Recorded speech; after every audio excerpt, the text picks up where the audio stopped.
Today we're here at the Hard Rock in New York to take a look at the Gone Too Soon collection, as you can see, which highlights dearly departed artists. And to help us out, we've brought along Clairvoyant Tori Quisling to clairvoyantly read the energies of these items, and the Hard Rock's own historian, Jeff Nolan, to see if her readings check out. All right, let's do it. This is somebody that was had a lot of real inner turmoil, like especially under the diaphragm, like right here. Used it for power, and it's like her hair's a little crazy, and she's just a little bit. Mainly, I'm just getting that there was a lot of inner struggle, conflict of power, and being able to be in charge of her own life. Sometimes the clothes has some energy on it, and sometimes it doesn't. The energy on this clothing is there was a bit of a struggle going on when she was wearing this. Can you tell us anything specific about the event that this dress might have been involved in? I don't know why it's like some kind of multi-band event, you know, where they're not necessarily the main band, but she's struggling to get out there, to get known, to get things going. Let's just figure out who this is. And there it is. She was tiny. I loved it when you talked about her crazy hair. Well, and you also mentioned a multi-band event, and Amy actually wore this in 2008 in London at the Nelson Mandela tribute show. She wore it on stage, gave it directly to us after the show. You know, now I'm connecting, I'm seeing who she is now, and I'm calling her in more. She's very grateful for the acknowledgement of what she was here to do. She is very grateful for your comments. Well, we She's love like, you, how Amy. nice of you. Is it at all harder to get energy off of things that are not clothing? I think clothing is a little easier because the body was in it and they worked in it. The first thing I go with when I first encounter something, an object, is where do I feel it in my body? My head, the top of my head started to hurt, almost like it was somewhere in the brain, like a lot of thinking, a lot of thought. This is a very smart person.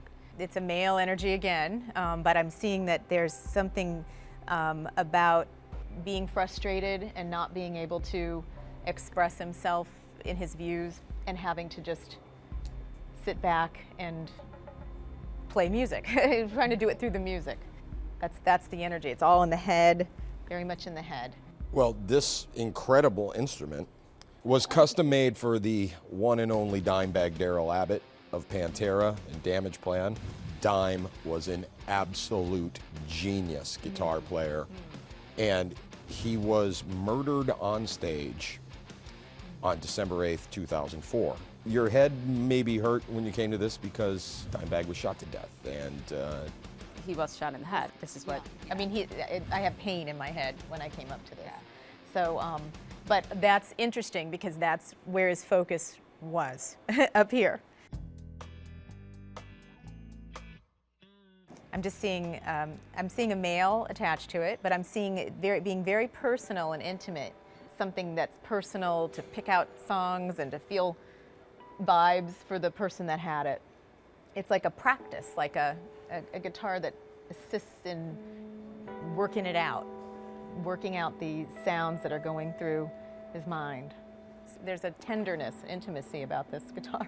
it's interesting what you said about it being working it out, being a practice, or getting the sounds together, because that definitely applies to this instrument and the artist who used it. Kurt Cobain. Kurt Cobain. This guitar actually belonged to Kurt's aunt, Mary.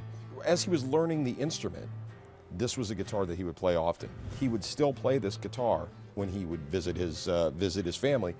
It had a lot of meaning for Kurt, and it was an important instrument in his development as a musician. I see him as a spirit, seeing it and wanting to grab it and it's mine and play. And it's not like a tool to work with. It's actually a friend.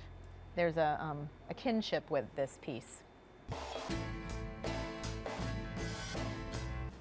I'd see like a short, cropped hair, very short, kind of punk energy, but the neck. A lot of struggle in the throat for this person. You know, he liked to sing, he didn't sing well, or he's got some kind of energy about his singing, like he wasn't proud of that. in the music that he would perform, using the arms a lot, swinging something, just expressing like a punk energy. You know, helping that vibration of the audience that likes that angst, the angst energy. There's a British energy, there's a European energy to it. Makes me think of, you know, a punk energy. Wow. This particular artist was a singer and was somewhat famously insecure about his singing voice. Though not a classic punk rocker, there definitely was a punk rock vibe to him pre-punk, and is from England. This was John Lennon's jacket. John somewhat famously was wearing this jacket when he was drunkenly ejected for heckling the Smothers Brothers while they were on stage. Interesting, you talked about, I see short hair, and John Lennon, of course, had a lot of different hair over the course But of in his career. '74, he did have relatively short hair. Definitely short hair at this time. Yeah. Yeah. You know, I didn't know he was insecure about his voice, but when I asked him, he said Famously he didn't think so. he was. John loved to drown his vocals in effects. John Lennon was sort of using anything he could to manipulate his voice with the Beatles through his solo career, so he was very insecure about his voice. Then it was psychedelic, now it's just auto-tune. Yeah, exactly. Essentially. His spirits here is recognizing that a lot of the way he took care of his body affected this energy center here, his ability to sing and express himself. But he realizes now that was his doing of not liking his voice. That's great. Wow, that's Awesome. interesting information. All I feel like I just got to hang out with John Lennon. Yeah. All right. Oh, I love Cheers, that. John.